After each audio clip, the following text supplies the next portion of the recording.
Yo no puedo dar consejos para ser un buen padre porque no sé ni siquiera si lo soy. Lo que sí doy son consejos para formar un pequeño delincuente. Es ese decálogo que circula por ahí.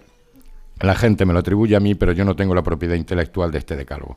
Está basado en experiencias de la policía, yo lo vengo diciendo hace muchísimos años, la gente me lo atribuye a mí, pero no es mío.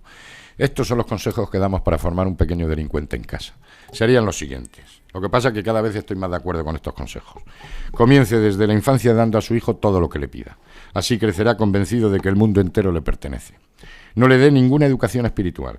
Espere que alcance la mayoría de edad para que pueda decidir libremente. Cuando diga palabrotas, ríaselas. Esto le animará a hacer más cosas graciosas. No le regañe nunca ni le diga está mal algo de lo que hace. Podría crearle complejos de culpabilidad. Recoja todo lo que él deja tirado, libros, zapatos, ropa, juguetes, hágaselo todo. Así se acostumbrará a cargar la responsabilidad sobre los demás.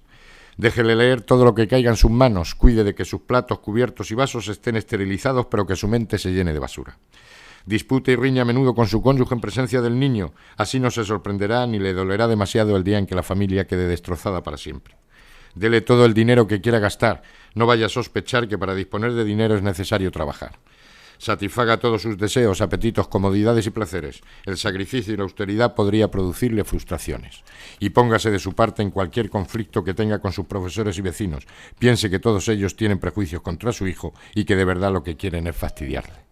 Si seguimos estos consejos es fácil que en casa hagamos un pequeño tirano que con el tiempo se puede convertir en un auténtico chorizo. Yo siempre digo, y es muy triste y cada vez va más, pero yo por ejemplo, hoy es miércoles, no, jueves, no sé lo que es. Bueno, el martes tuve 22 juicios, 6 fueron denuncias de malos tratos de padres, de hijos contra sus padres. Es un delito que va más, clase media, media alta. Todas las semanas de los 20, 22 juicios que celebramos son 3, 4, 5. Y si yo me muevo en la delincuencia de niñas del 25% frente al 75%, en el delito de violencia familiar ya estamos en un 40, 45% de niñas frente a un 55, 60% de chicos. Clase media, media alta, no estoy hablando de clases marginales. Y yo he visto bocas partidas, piernas rotas de los padres como consecuencia de las agresiones que sufren por parte de sus hijos. Estamos ya en un 15%, 20% ya de las sentencias que dictamos son violencia de hijos a sus padres. Y nos estamos equivocando en la educación. Y uno de los temas es que ya incluso tenemos que dictar órdenes de alejamiento entre parejillas de chavales de 14 y 15 años. Lo mismo que estamos utilizando en la justicia de adultos, lo estamos utilizando en la justicia de menores. Órdenes de alejamiento. ¿Qué es lo que ha pasado?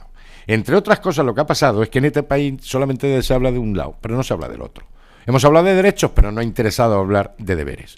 Y no se ha interesado transmitir el artículo 155 del Código Civil que está en vigor. Y el artículo 155 del Código Civil nos dice: los hijos deben obedecer a sus padres mientras permanezcan bajo su potestad y respetarles siempre. Y segundo, contribuir equitativamente según sus posibilidades al levantamiento de las cargas de la familia mientras convivan con ella. Luego, los menores no solamente tienen derechos, y lo mismo que tienen derechos, hay que informarles de sus derechos, tienen deberes, y no son deberes morales, que también lo son, pero son deberes legales, y es la de obedecer y respetar a sus padres, y la de contribuir con las cargas familiares. Y cuando hablamos de contribuir con las cargas familiares no nos estamos refiriendo a la cuestión económica, nos estamos refiriendo pues a echar una mano en la vida diaria de una familia, a cuidar a sus padres, a respetar a sus hermanos, a estudiar, a trabajar, en definitiva, a echar una mano. Y no ha interesado transmitir a los chavales que los niños tienen deberes.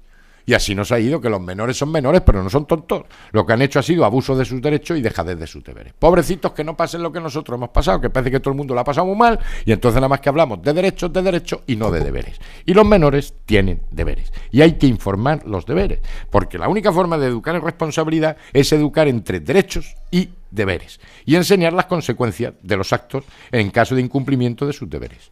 Pero pobrecitos que no pasen lo que nosotros hemos pasado. Llegamos al segundo escalón y en la escuela y ha pasado exactamente lo mismo. Hemos pasado de la escuela preconstitucional a la escuela postconstitucional. Hemos pasado de la escuela todos en pie, recia la fila, nuestras cuadras van palmeta, mano extendida, que llega don José. Y ya ni llega don José, ni llega José, ni llega Pepe, ni llega Pepillo. Como somos todos colegas y somos todos iguales, hasta quitamos la tarima, porque somos todos colegas. Pues no, señor. Que nos ha dado miedo hablar en este país del principio de autoridad. No vayamos a volver a tiempos pasados.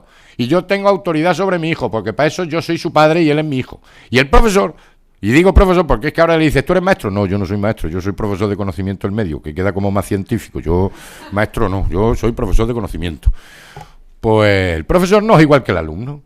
Porque, entre otras cosas, tiene mucho más años y tiene muchas horas de estudio. Luego, no podemos ser igual. Y el profesor tiene que tener autoridad. Y eso hay que mamarlo en la familia. No hace falta decir leyes que es autoridad. Hay que mamarlo en la familia. Y los padres nunca podremos discutir delante de un profesor, con un profesor, en presencia del alumno. Y darle y quitarle autoridad al profesor. Después discutiremos con el chaval. Pero los padres nunca en presencia del alumno a discutir. Hay que darles esa autoridad en la familia, pero también la justicia ha tenido complejo de joven democracia, porque también nos ha dado miedo hablar de esa autoridad, y hay 2 artículos que no se aplican, ya se están empezando a aplicar, y ahora son noticias porque se aplican. Pero son el famoso artículo 24 y el 550 del Código Penal. El artículo 24 define lo que es funcionario público a efectos penales, y funcionario público a efectos penales es toda aquella persona que por nombramiento de autoridad competente o por ministerio de la ley desempeña funciones públicas. Luego un profesor, un médico, un enfermero, un policía, un concejal, son funcionarios y algunos tienen el concepto de autoridad. Y hay un delito que nos dice que cuando un ciudadano o una persona agrede a un funcionario público en el desempeño de sus funciones o con ocasión de ella, está cometiendo un delito de atentado. Luego, cuando un ciudadano agrede a un médico, a un enfermero, a un policía o un menor, o unos padres de un menor agreden a un profesor en el desempeño de sus funciones o con ocasión de ella, están cometiendo un delito de atentado. Yo he condenado a chavales hace años, por agredir a un profesor a 100 horas de trabajo en beneficio de la comunidad, por ejemplo, sirviendo comedores de paralíticos cerebrales, 1 año o 2 años de libertad vigilada, que es eso de que un menor agreda a un profesor, y a los padres a indemnizar a ese profesor.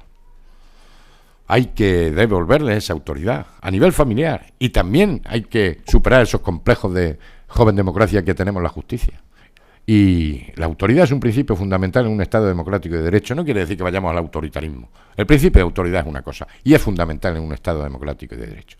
Pero lo mismo que hay que darle esa autoridad, hay que exigirle que cumplan con la ley.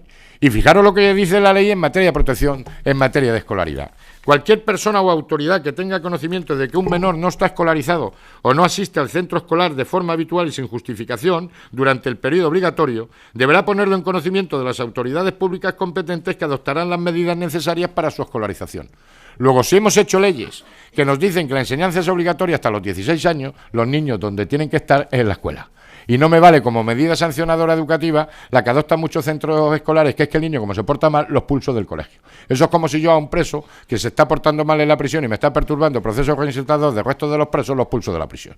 O es que la escuela es agradable. La escuela es dura y cuesta y ni a veces pues no es agradable, pero los niños donde tienen que estar es en la escuela. Y yo lo que digo es que si hay chavales que aguantan 6 horas estudiando en los ríos de lo que sea, pues que estén 6 horas estudiando para sacarse grado escolar. Pero ¿cuántos chavales hay que es que ni quieren, ni pueden, ni valen, ni están más de 2 horas sentados? Lo que digo es que esos chavales no deben de ser expulsados, sino que esos chavales hay que buscar alternativas y que reciban formación con ingenieros, con albañiles, con carpinteros, con electricistas, con zapateros. Estudian con zapateros al cabo de los años, pueden terminar en la Moncloa. Pero ¿por qué tienen que estar todos? ¿Por qué tienen que estar todos 4 horas, el resto estudiando en los ríos de lo que sea? De tal manera que este chaval que estudia 6 horas se saque su grado escolar. Y este chaval que estudia sus 2 horas y el resto está recibiendo formación con estos profesionales también se saque el grado escolar. Porque la vida da muchas vueltas. Y a lo mejor resulta que este chaval después se queda de albañil y este llega a ser el ingeniero aeronáutico. Pero ¿por qué tienen que pasar todos por el mismo arco? Y ahí es donde está la cuestión. Que todos los niños en edad escolar donde tienen que estar en la escuela. Lo que pasa es que hay que buscar los mecanismos necesarios para adquirir formación por distintas vías. Pero los niños en la escuela. Y ahí estamos todos implicados, esos padres que fomentan que sus hijos no vayan a la escuela. Yo lo digo, en Andalucía, en Extremadura y en todos lados, que aquellos padres que incumplen con sus obligaciones del 154 y entre ellas llevar a sus hijos a la escuela. Yo en el año 95 metí a 10 matrimonios en prisión, porque en aquella época yo juzgaba las faltas que cometían los padres sobre sus hijos. Fomentaban que sus hijos no fuesen a la escuela, a prisión, 1 mes. Primero los padres y después las madres, para que no dijesen que dejaba a los niños abandonados ni tal y que cual.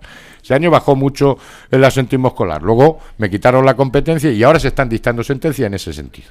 Yo les quito el PER, les quito el PAR, les quito la ayuda familiar y les quito vivir del cuento, que aquí hay muchos que viven del cuento. Luego, si tú no cumples con tu obligación, ¿por qué va a cumplir la sociedad contigo? Esos policías que ven a chavales en horario escolar fuera de la escuela, ¿qué hacen? ¿Por qué no los cogen a los niños, los identifican y los ingresan en el colegio? Esos empresarios que ganan dinero a costa de los chavales que se escapan de clase. Si estamos todos implicados. Luego los niños donde tienen que estar en la escuela.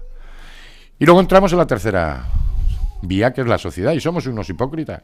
Y por eso estoy pidiendo ese pacto por el menor, porque estamos implicados todos. Y a mí me ha dado pena que en estas elecciones pues no se han cuestionado, no se han hablado de problemas fundamentales en el tema de los menores, el tema del alcohol.